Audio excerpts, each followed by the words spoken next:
Le silence de la maison était un cri. Une bague, oubliée sur la commode, brillait sous la faible lumière du matin. Une valise, fermée à la hâte, gisait sur le sol. La porte s'ouvrit, révélant le vide.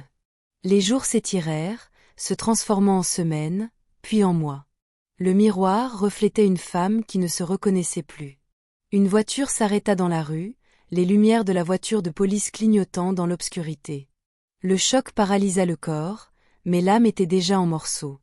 Un nom murmuré, un souvenir lointain, un avenir incertain. La vie de Sophie était une mosaïque de couleurs vibrantes, peinte avec les rêves d'une famille qui venait d'emménager dans une charmante maison de ville dans le quartier de Montmartre à Paris. Elle et son mari, David, un architecte prometteur, avaient investi chaque centime et chaque espoir dans ce nouveau foyer. L'odeur de peinture fraîche flottait encore dans l'air, se mêlant à l'arôme du café que Sophie préparait chaque matin. Ils avaient 2 enfants, la petite Clara, 7 ans, avec ses boucles dorées et son rire facile, et l'adolescent Lucas, 15 ans, un garçon intelligent et observateur, qui rêvait de devenir cinéaste. Sophie, une talentueuse architecte d'intérieur, avait mis sa carrière en veilleuse pour se consacrer à l'organisation de la nouvelle maison et à sa famille. Son plus grand projet était de transformer cette maison de ville en un refuge d'amour et de joie, avec un jardin luxuriant où Clara pourrait cueillir des fleurs et Lucas pourrait lire ses scénarios. David, quant à lui, était le pilier de la famille, un homme affectueux, dévoué et doté d'un sens de l'humour contagieux. Son cabinet d'architecture, Horizon Projet, était en pleine ascension, et il était sur le point de conclure un contrat grandiose qui changerait la vie de tous. Ce matin de printemps, le soleil entrait par la fenêtre de la cuisine, illuminant la table du petit déjeuner. David, avec son sourire habituel, promit à Clara qu'il viendrait la chercher à l'école ce jour-là, quelque chose qu'elle adorait. « Papa viendra te chercher aujourd'hui, mon amour. Que dirais-tu d'une glace après ?» dit-il en ébouriffant les cheveux de sa fille. Clara sauta de joie. Sophie, cependant, ressentait une pointe d'appréhension. David était épuisé, surchargé par les responsabilités du travail et les pressions du nouveau projet. « Ne te surmène pas trop, mon amour. Tu as besoin de te reposer, le prévint-elle en lui caressant le visage. Il sourit simplement, l'embrassa et partit en hâte, promettant de revenir bientôt.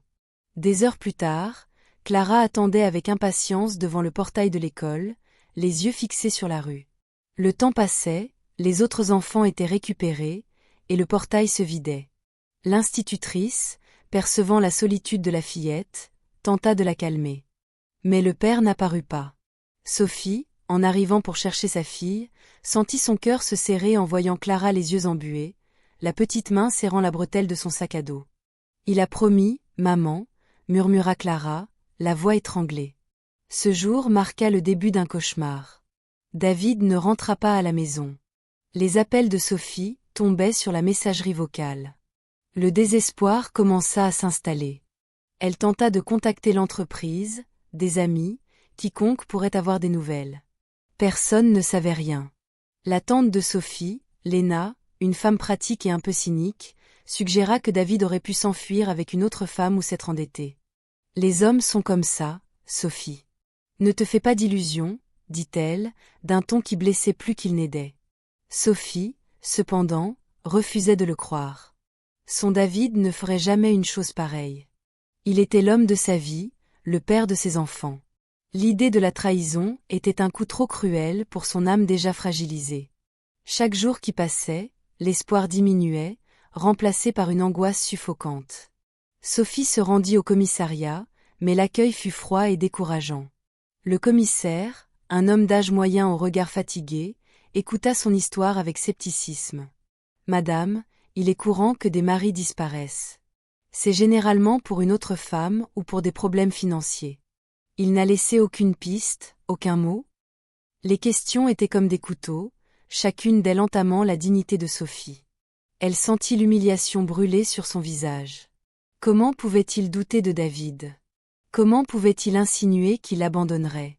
D'une voix étranglée, mais d'une détermination inébranlable, Sophie insista sur la disparition. La police, réticente, enregistra l'affaire, mais précisa que les chances étaient minimes. « Nous n'avons pas les ressources pour de grandes recherches dans des cas comme celui-ci », madame. Vous devrez attendre. L'indifférence des autorités fut un choc. Sophie quitta le commissariat le cœur lourd, mais avec une nouvelle flamme allumée dans sa poitrine, celle qu'elle trouverait David elle-même. Elle afficha des avis de recherche avec sa photo dans tout le quartier, visita des hôpitaux, des morgues, des refuges. Chaque porte fermée, chaque regard de pitié, chaque mot de découragement ne faisait que renforcer sa résolution. La vie de la famille fut bouleversée. Les factures commencèrent à s'accumuler. L'hypothèque de la maison de ville, qui semblait autrefois un rêve, était maintenant un lourd fardeau. Sophie, sans le salaire de David et avec sa propre carrière en pause, devait trouver un moyen de subvenir aux besoins de la maison et des enfants. Lucas, le fils aîné, ressentait profondément l'absence de son père, devenant plus silencieux et introspectif. Clara, quant à elle, demandait tous les jours après son père, et Sophie devait inventer des histoires sur un long voyage, une mission importante, pour protéger l'innocence de sa fille. La douleur de la perte, l'incertitude de l'avenir et l'humiliation d'être vue comme la femme abandonnée pesaient sur les épaules de Sophie, mais elle refusait de céder. Elle serait le roc de sa famille, coûte que coûte.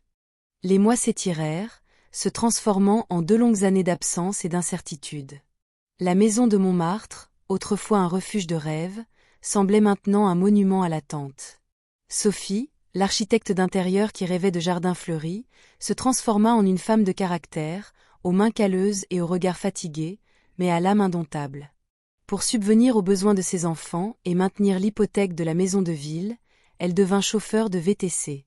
Les rues de Paris, autrefois des décors de promenade en famille, étaient maintenant son bureau, son champ de bataille. Elle conduisait jour et nuit, affrontant le trafic chaotique, l'insécurité et la fatigue qui semblaient ne jamais finir. Chaque course était une victoire, chaque pourboire, un soulagement. Elle refusait de vendre la maison, car vendre serait comme abandonner David, abandonner l'espoir de son retour. Cette maison de ville était le dernier lien tangible avec la vie qu'ils avaient construite ensemble. Lucas, le fils aîné, avait trop grandi pour ses 15 ans. L'absence de son père l'avait transformé en un jeune homme sérieux, avec une maturité précoce. Il voyait le sacrifice de sa mère et ressentait le poids de la responsabilité. Souvent, il suggérait d'arrêter ses études pour trouver un emploi et aider aux dépenses. « Maman, je peux travailler. Tu n'as pas besoin de tout faire seule, » disait-il, la voix étranglée. Mais Sophie, d'une voix ferme, refusait. « Tu vas étudier, Lucas. C'est ta part. Papa aurait voulu ça. » Elle savait que l'éducation était le seul héritage que David laisserait à ses enfants, et elle n'y renoncerait pas. Clara, la petite aux boucles dorées, ressentait l'absence de son père d'une manière différente. À l'école, les questions cruelles de ses camarades la frappaient comme des flèches. « Où est ton père ? Il t'a abandonné ?» se moquaient certains enfants, faisant écho aux insinuations que Sophie avait entendues au commissariat. Clara rentrait à la maison les yeux rouges, le cœur serré, et Sophie l'embrassait, inventant de nouvelles histoires sur la mission secrète de son père, tout en ressentant la douleur de sa fille comme la sienne. L'humiliation de Clara était l'humiliation de Sophie, une blessure ouverte qui refusait de cicatriser. Pendant cette période d'épreuve, un ami de longue date de la famille, Jonas, un professeur d'histoire à l'université, offrait un soutien constant. Jonas était un homme gentil, avec un regard compréhensif et une patience infinie.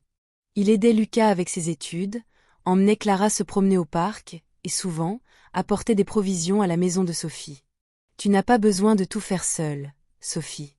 Laisse-moi t'aider, » insistait-il, avec une douceur qui réchauffait son cœur.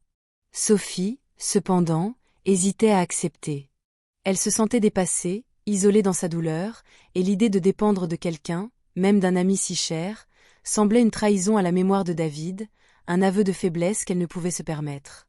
Elle le remerciait, mais maintenait une distance subtile, un mur invisible qui la protégeait de s'ouvrir complètement.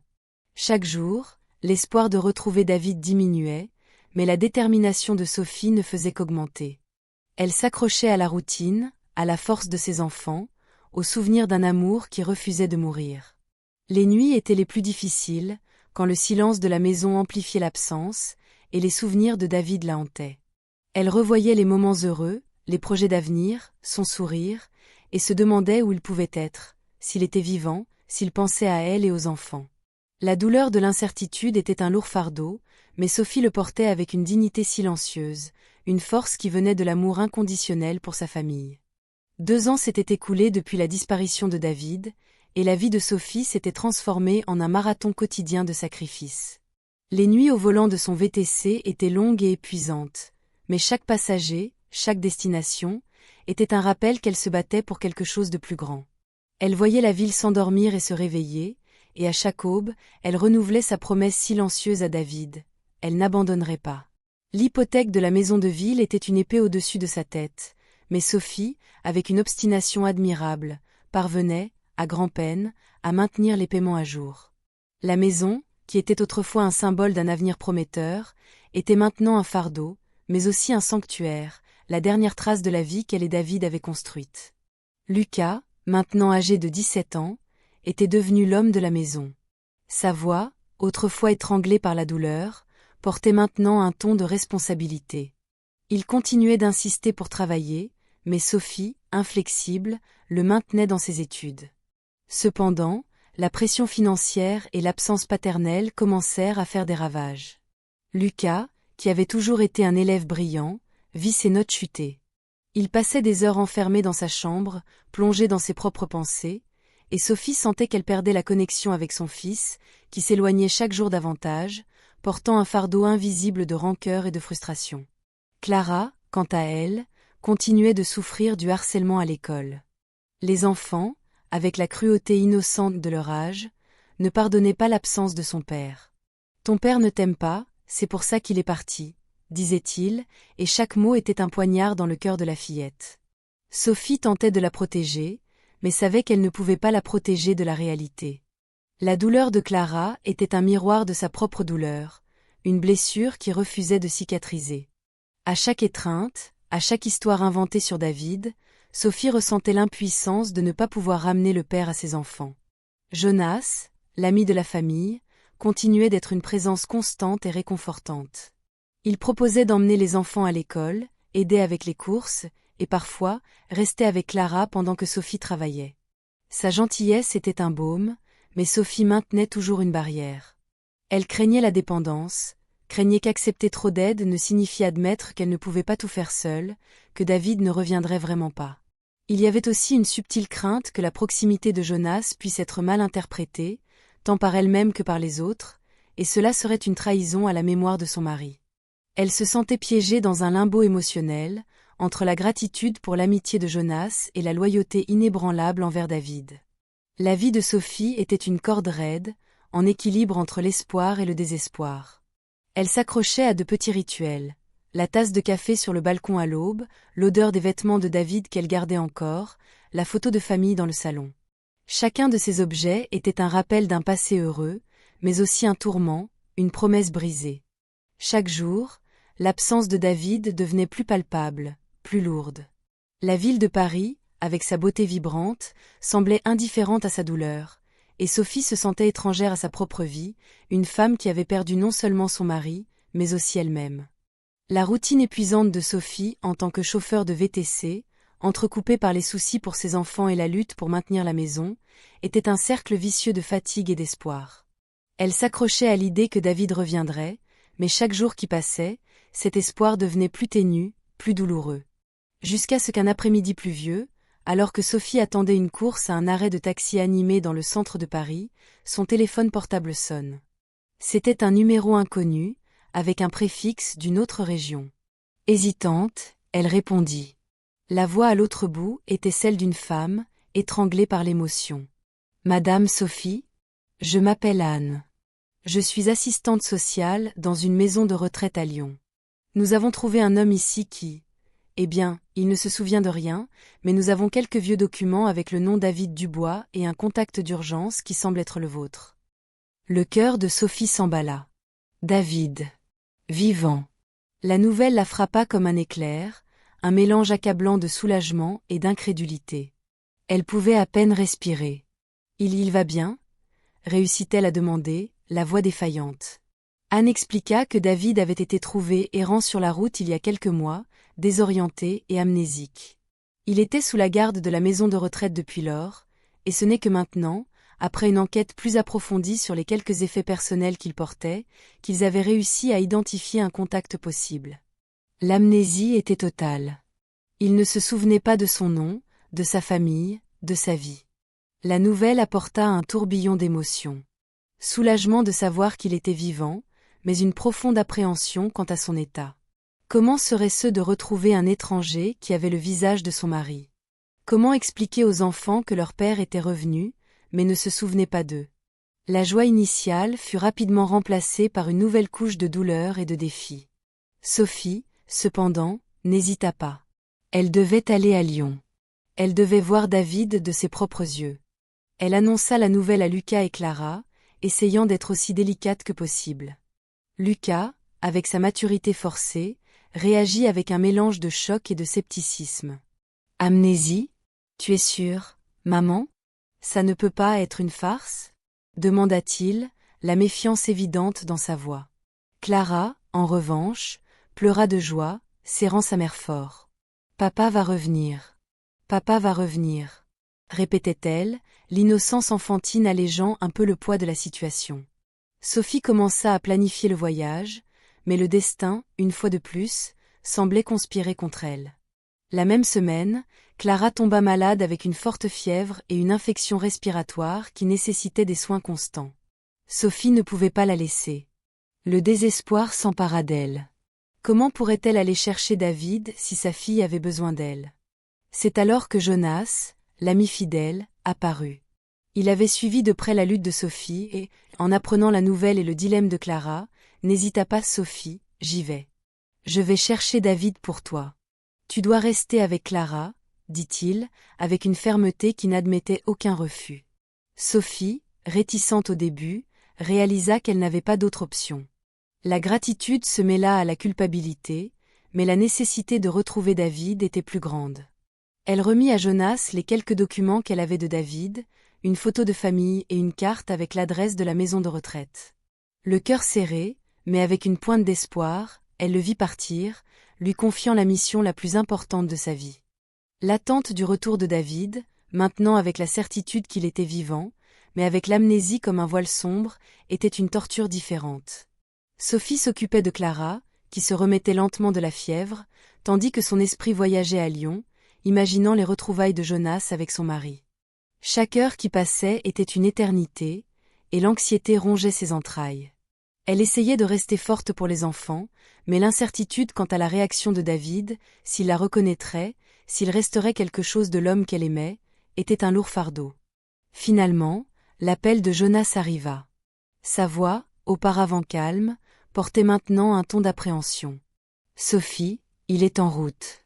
Mais, c'est compliqué. Il ne se souvient de rien, pas même de son propre nom.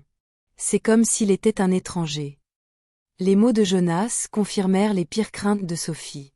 David revenait, mais ce n'était pas le David qu'elle connaissait. Le jour du retour fut un mélange de célébration et de deuil. Quand la voiture de Jonas s'arrêta devant la maison de ville de Montmartre, Sophie sentit son cœur bondir dans sa poitrine. Il était là, David, l'homme qu'elle aimait, mais avec un regard vide, perdu. Ses yeux, autrefois pleins de vie et de tendresse, ne la reconnaissaient plus.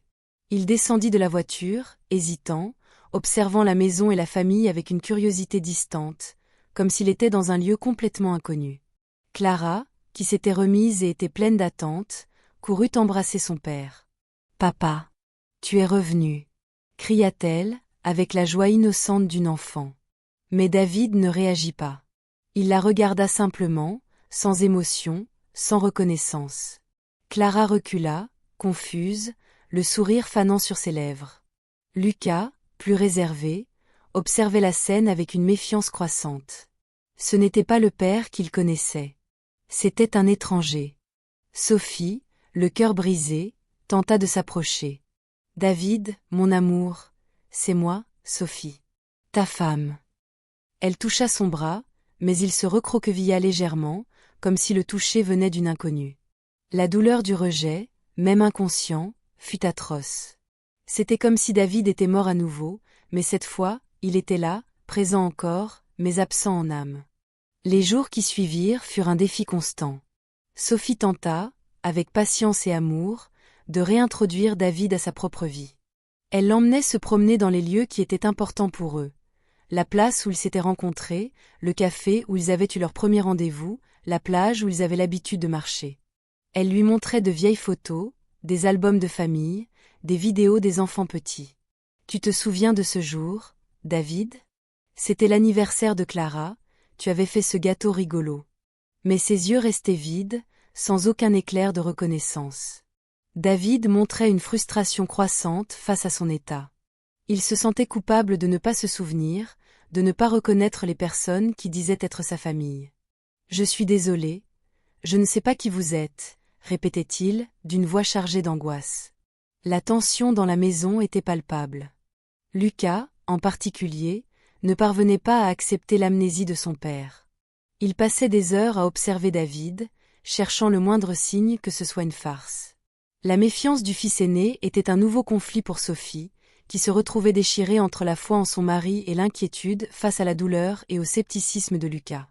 Un après-midi, Lucas, en fouillant de vieilles boîtes de David, trouva un billet froissé avec un numéro de téléphone et un nom, Isabelle, entreprise de construction. Il se souvint avoir vu une femme portant ce nom sur une vieille photo de son père, lors d'un événement de l'entreprise. La graine du doute, plantée par sa tante Léna des années auparavant, commença à germer dans l'esprit de Lucas. Et si l'amnésie était une excuse ? Et si David s'était, en fait, enfui avec une autre femme, et maintenant il faisait semblant pour éviter les conséquences ? L'idée était cruelle, mais pour Lucas, elle avait du sens. Il décida d'enquêter par lui-même, sans en parler à sa mère, nourrissant un secret qui pourrait détruire la fragile espérance de Sophie. La présence de David dans la maison était un rappel constant de ce qui avait été perdu. Il était un étranger avec le visage de l'homme que Sophie aimait, et chaque interaction était un exercice de patience et de douleur. Sophie continuait d'essayer de raviver ses souvenirs, lui montrant des photos, racontant des histoires, revivant des moments.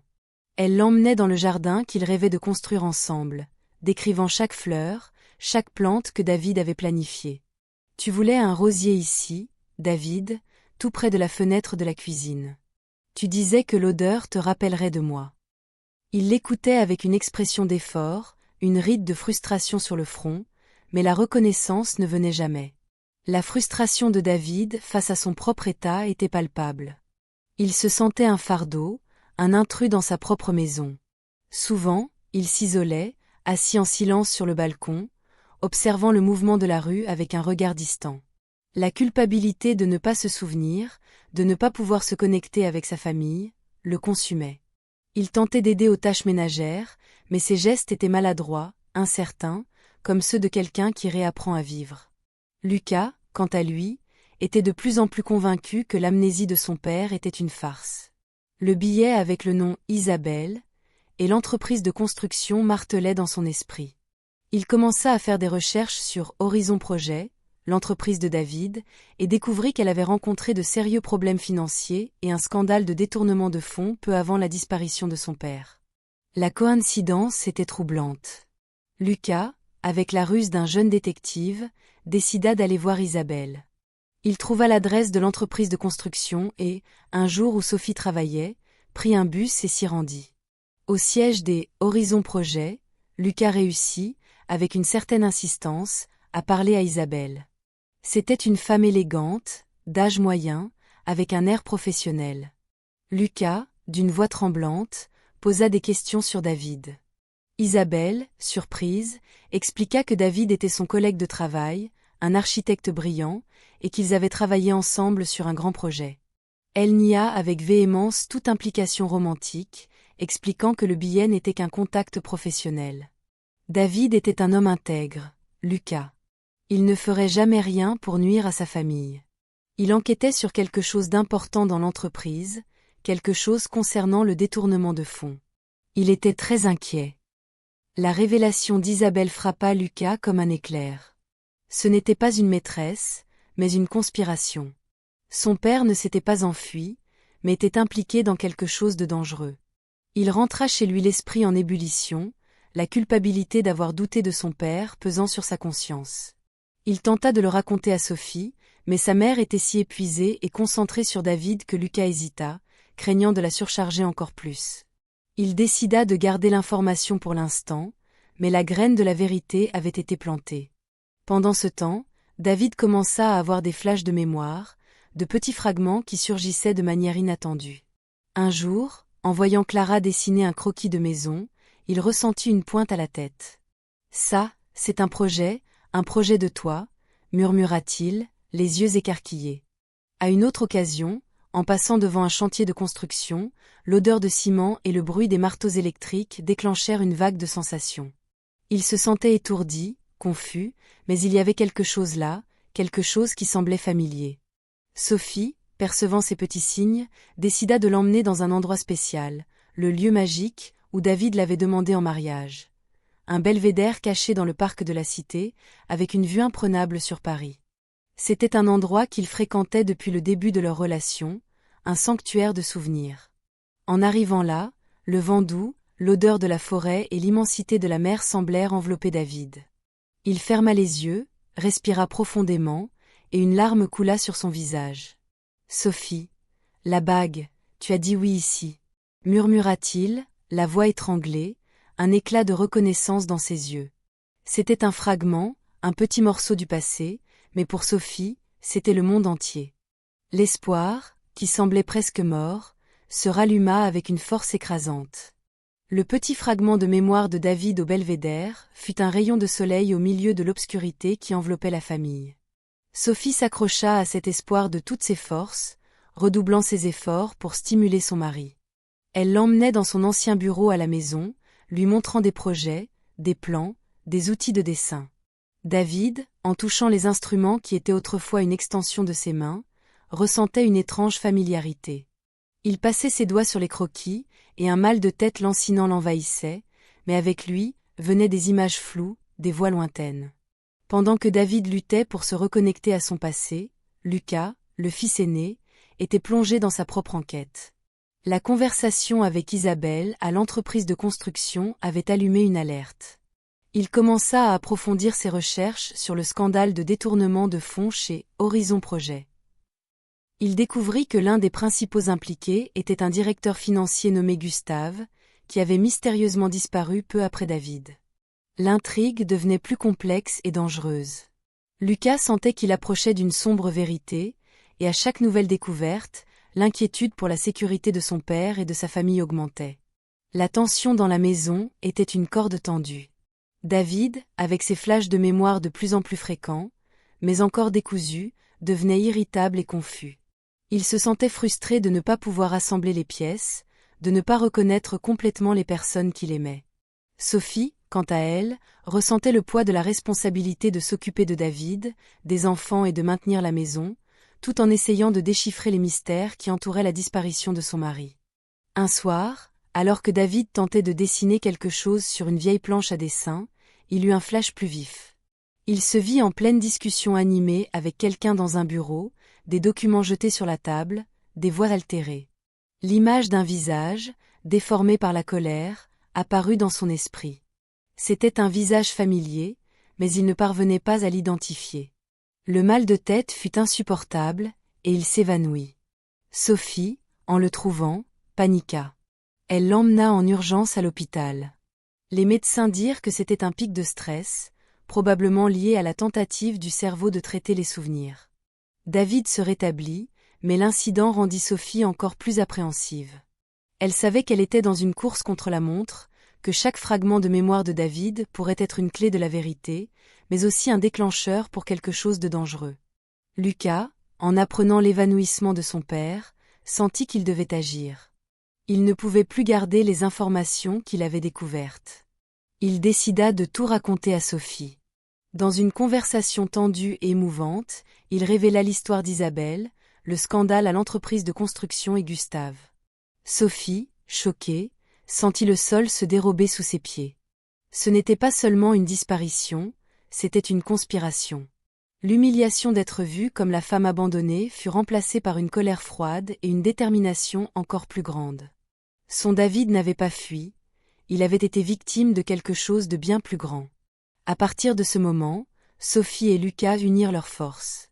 Ils commencèrent à enquêter ensemble, fouillant les vieux documents de David, cherchant le moindre indice qui pourrait lier sa disparition au système de détournement de fonds. La maison, autrefois un lieu d'attente silencieuse, se transformait maintenant en un quartier général d'enquête. À chaque nouvelle découverte, la toile de mensonges et de trahison devenait plus claire, et la figure d'un ennemi caché commençait à émerger des ombres. La maison de Sophie, autrefois un foyer de rêve et ensuite un sanctuaire de douleur, se transformait maintenant en un centre d'opération. Chaque nuit, après que les enfants étaient endormis et que David, encore dans son état d'amnésie partielle, était au repos, Sophie et Lucas se penchaient sur les vieux documents de David. Contrats, emails, notes griffonnées dans des carnets, chaque morceau de papier était une pièce du puzzle. Lucas, avec son esprit jeune et perspicace, était essentiel pour déchiffrer le langage technique et les flux financiers de l'entreprise de construction.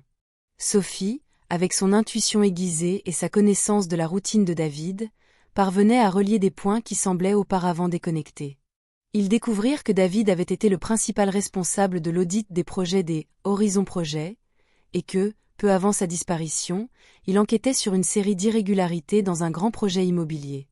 Il y avait des virements bancaires suspects, des factures falsifiées et une trace d'argent qui menait à des comptes offshore. Le nom de Gustave, le directeur financier qui avait également disparu, apparaissait dans plusieurs de ces documents, toujours dans des transactions douteuses. Pendant que l'enquête progressait, David continuait d'avoir des flashs de mémoire, de plus en plus intenses et perturbants. Un jour, en regardant un reportage sur un scandale de corruption, il eut une vision claire de lui-même lors d'une réunion tendue, confrontant Gustave. « Tu détournes de l'argent de l'entreprise, Gustave. J'ai les preuves. » Il entendit sa propre voix crier dans son esprit. L'image de Gustave, avec un sourire cynique, et la menace voilée dans ses yeux, le hanta. David commença à associer le visage de Gustave à la sensation de danger imminent. La tension dans la maison était presque insupportable. Sophie et Lucas se sentaient observés, comme si à chaque pas qu'ils faisaient, ils s'approchaient d'un abîme. Ils savaient qu'ils s'attaquaient à des personnes dangereuses, et la peur que quelque chose arrive à David à nouveau, ou à eux-mêmes, était constante. Sophie, en particulier, ressentait le poids de la responsabilité. Elle s'était promis de trouver la vérité, mais maintenant, la vérité semblait s'accompagner d'un prix trop élevé. Un soir, David, dans un moment de lucidité partielle, appela Sophie dans la chambre. Ses yeux, bien qu'encore voilés de confusion, portaient une urgence. « Sophie, je me souviens de quelque chose, un nom. Jonas. Il était là. À cette réunion. Il était avec Gustave. » Les mots de David frappèrent Sophie comme un choc électrique. Jonas? L'ami fidèle, le confident, l'homme qui l'avait tant aidé? Celui qui était allé chercher David à Lyon? L'idée était absurde, impensable. Sophie tenta d'argumenter, mais David était irréductible. Il était là, Sophie. J'ai vu son visage. Il riait, avec Gustave. La voix de David était faible, mais la conviction dans ses yeux était indéniable. Sophie sentit un frisson parcourir son échine. La trahison, si elle était vraie, serait la plus cruelle de toutes. Jonas, l'homme en qui elle avait confiance, qui était devenu un pilier de soutien dans sa vie effondrée, pourrait être l'ennemi caché. À partir de ce moment, la méfiance s'installa.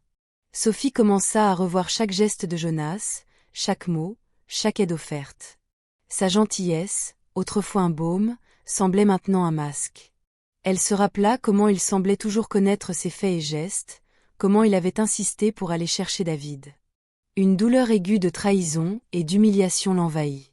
Comment avait-elle pu être si aveugle? Sophie et Lucas, maintenant avec une nouvelle et terrible cible pour leur enquête, commencèrent à observer Jonas discrètement.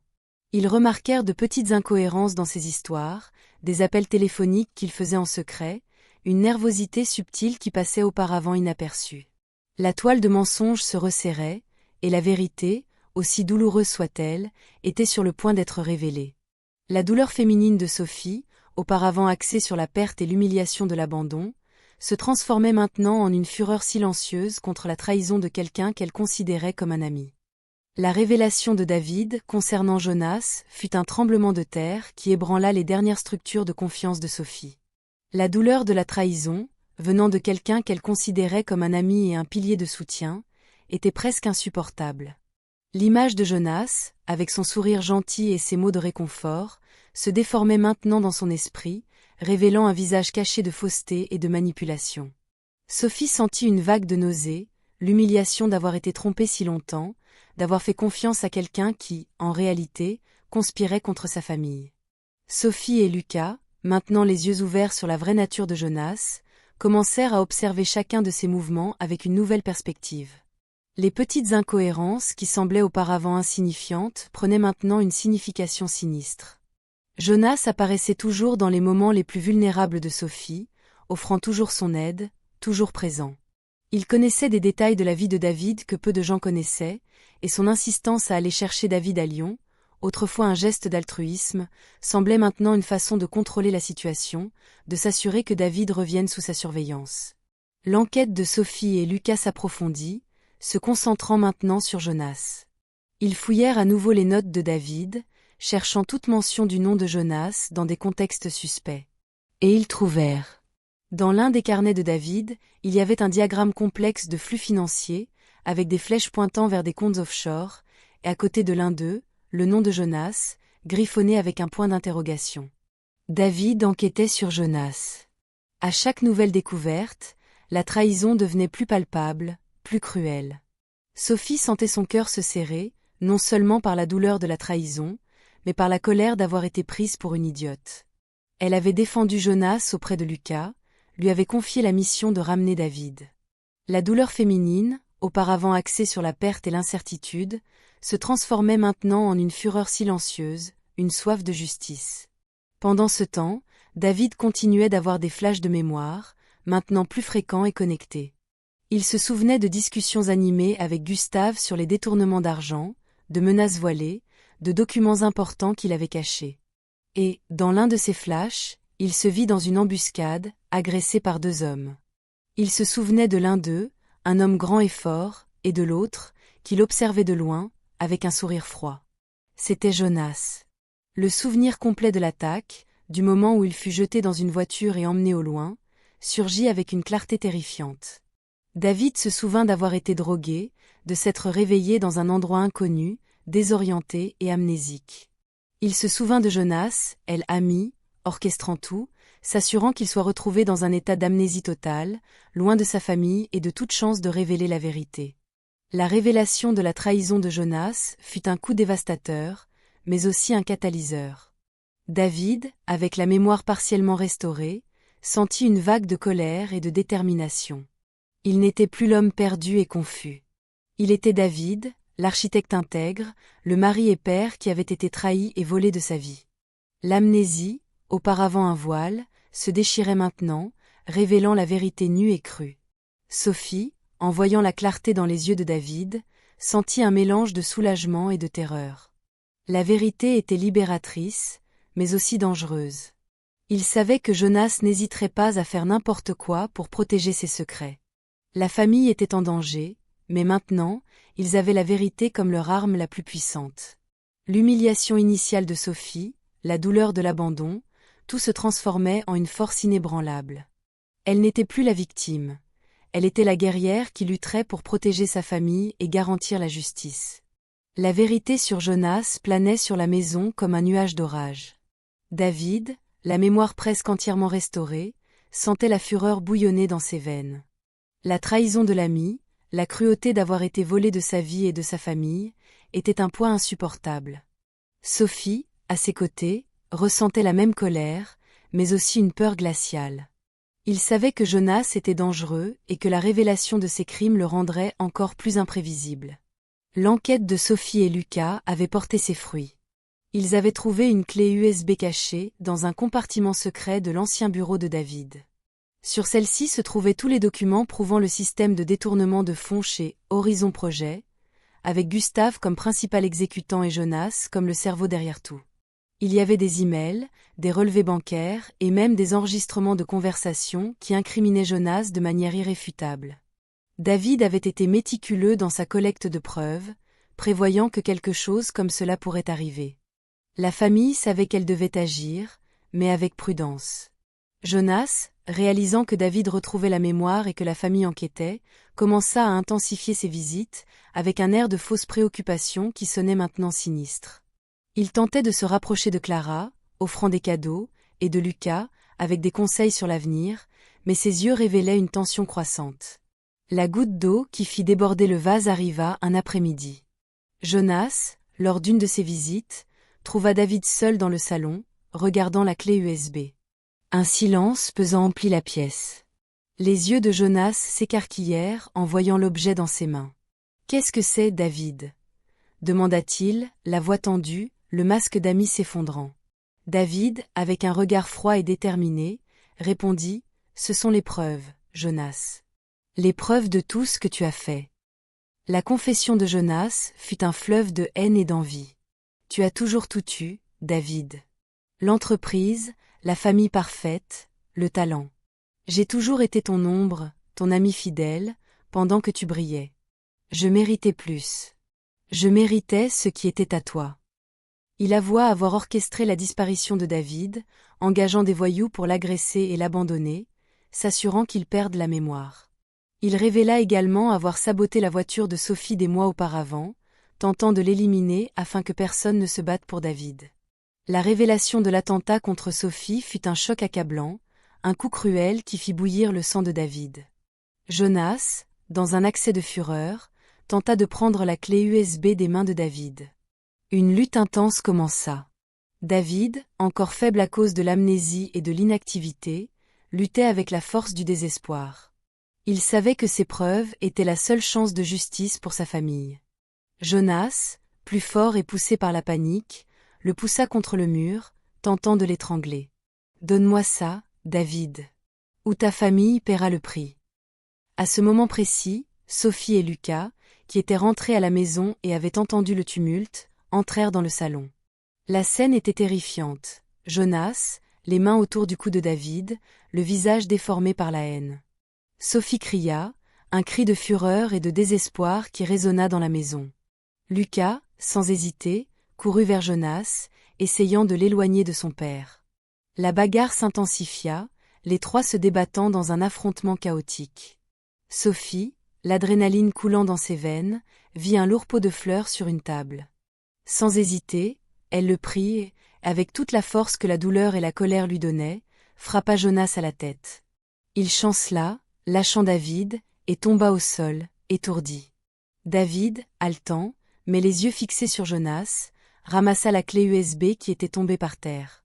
La police, alertée par un voisin qui avait entendu les cris, arriva en quelques minutes.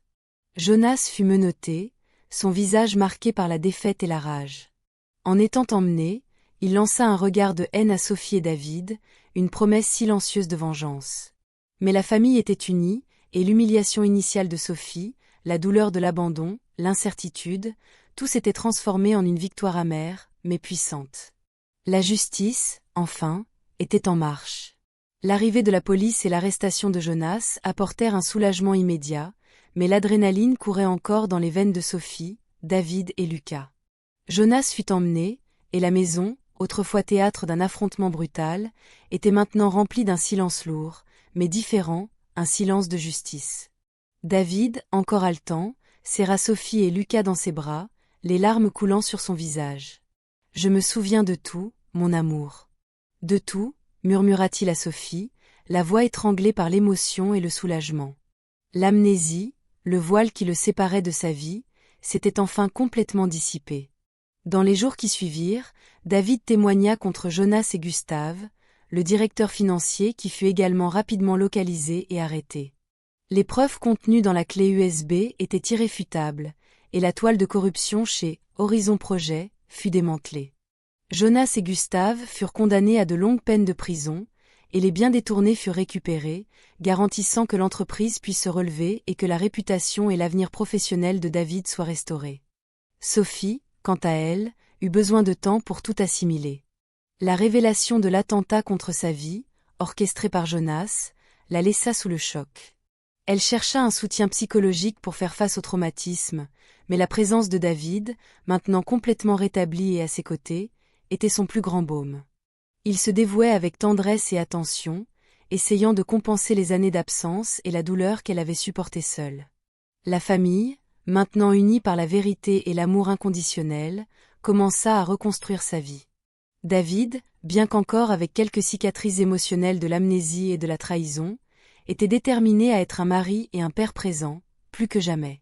Il passait des heures avec Clara, racontant des histoires, jouant dans le jardin, et avec Lucas, parlant de ses rêves de cinéaste, offrant soutien et orientation.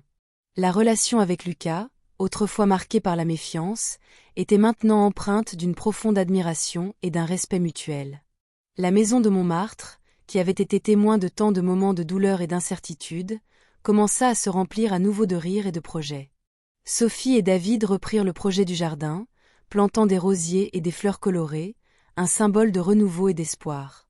Sophie, avec le soutien de David, décida de reprendre sa carrière d'architecte d'intérieur, mais maintenant avec une nouvelle perspective, valorisant chaque moment et chaque projet. Quelques mois plus tard, la vie de la famille Dubois avait trouvé un nouveau rythme. David était de retour dans l'architecture, travaillant sur des projets qui l'inspiraient vraiment, avec une nouvelle entreprise qui valorisait l'éthique et la transparence. Sophie s'épanouissait dans sa carrière, et Lucas était redevenu l'élève brillant, avec un scénario de film en tête, inspiré par l'histoire de sa propre famille. Clara, avec son sourire radieux, ne demandait plus après son père. Elle l'avait là, à ses côtés, tous les jours. La rédemption de David ne fut pas seulement la récupération de sa mémoire, mais la réaffirmation de son caractère et de son amour. Il avait été victime d'une trahison cruelle, mais son intégrité et la force de sa famille l'avaient ramené. La justice avait été rendue, et le repentir tardif de Jonas, bien qu'il ne ramène pas les années perdues, permit à la famille d'aller de l'avant, libérée du poids de l'incertitude et de la douleur. Des mois s'étaient écoulés depuis le tourbillon d'événements qui avait transformé la vie de la famille Dubois. La maison de Montmartre, autrefois un décor de douleur et d'incertitude, irradiait maintenant une chaleur renouvelée, un témoignage silencieux de la résilience et de l'amour qui l'habitait. Le jardin, que Sophie et David avaient rêvé de construire ensemble, était enfin fleuri et vibrant, avec des rosiers et des jasmins exhalant un parfum doux qui se mêlait à l'arôme du café du matin. C'était un symbole tangible d'un avenir qui avait été sauvé et reconstruit. La caméra parcourt doucement les visages heureux de la famille et de quelques amis proches, réunis pour un barbecue décontracté dans le jardin. Le soleil de l'après-midi baignait la scène, créant une lueur dorée qui semblait bénir le moment.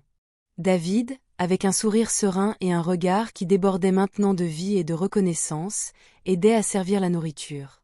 Ses yeux rencontraient ceux de Sophie dans un regard de profonde complicité et d'amour, une connexion qui avait été mise à l'épreuve jusqu'à la limite et en était ressortie encore plus forte.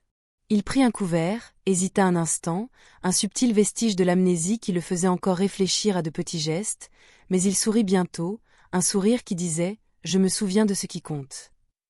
Les enfants jouaient joyeusement. Clara, avec ses boucles dorées qui volaient, courait sur la pelouse avec sa poupée préférée, son rire facile et contagieux remplissant l'air. Lucas, l'adolescent qui avait mûri si rapidement, conversait avec animation avec Jean, l'ami chauffeur de VTC qui avait aidé Sophie dans les moments difficiles. Non pas le Jonas traître, mais le vrai Jean, un homme au grand cœur qui était devenu un nouveau pilier de soutien. Lucas parlait de ses projets de film, ses yeux brillants de la passion d'un futur cinéaste. Sophie observait la scène, un éclat de paix et de gratitude dans ses yeux. La femme qui avait été humiliée, abandonnée et trahie, était maintenant là, complète, forte, avec sa famille réunie. Elle s'approcha de David, qui l'embrassa doucement, un geste qui valait plus de 1000 mots. Le toucher, l'odeur, la présence l'un de l'autre étaient la preuve vivante que leur amour avait surmonté toutes les adversités. L'image s'éloigne lentement, montrant la famille unie, sous le soleil, dans leur foyer reconstruit. Ce n'était pas seulement une maison, mais un sanctuaire de dépassement, un témoignage du pouvoir de l'amour et de la résilience humaine. Le passé, avec ses douleurs et ses incertitudes, avait été transformé en une base solide pour un avenir de paix et d'union, avec un amour encore plus profond et inébranlable. La vie, dans sa complexité, nous enseigne que la vraie dignité ne se perd pas dans les humiliations qui nous sont imposées, mais se trouve dans le courage de les affronter et dans la force de les surmonter. La persévérance est la flamme qui illumine les chemins les plus sombres et l'amour véritable, celui qui résiste aux tempêtes de la trahison et aux abîmes de la mémoire, est l'encre qui nous maintient fermes. La justice, parfois lente, trouve toujours son chemin, et la plus grande vengeance émotionnelle est la paix de reconstruire son propre bonheur, avec la certitude inébranlable que ce qui compte vraiment, en fait, ne s'oublie jamais.